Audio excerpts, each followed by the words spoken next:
দেশের 50 ভাগ নারী বাদ দিয়ে উন্নয়নের চিন্তা করলে তা ভুল হবে বলে মন্তব্য করেছেন সেনাপ্রধান জেনারেল ওয়াকারুজ্জামান। শুক্রবার জয়পুরহাট গার্লস ক্যাডেট কলেজের প্রাক্তন ক্যাডেটদের 3 দিনব্যাপী প্রথম পুনর্মিলনী অনুষ্ঠানে এসব কথা বলেন তিনি।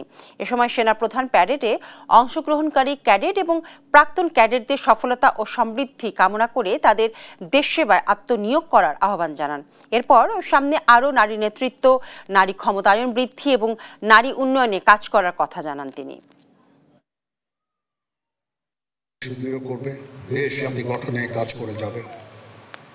দেশে যদি 50 ভাগ যদি নারী হয় আর তাদের ছাড়া যদি আমরা চিন্তা করি দেশ এবং জাতি উন্নয়নের শিখরে উঠে যাবে, তাহলে সেটা একটা ভুল হবে। নৈতিকতার কারো মাঝে নৈতিকতার অভাবের কারণে আমরা খুব একটা ভালো কাজ করতে পারি না। সেই নৈতিকতা হচ্ছে অত্যন্ত গুরুত্বপূর্ণ। খালি ভালো ছাত্র স্টুডেন্ট রেজাল্টে ভালো হলেই হবে না, আমাদের সবাইকে ভালো মানুষ হতে হবে।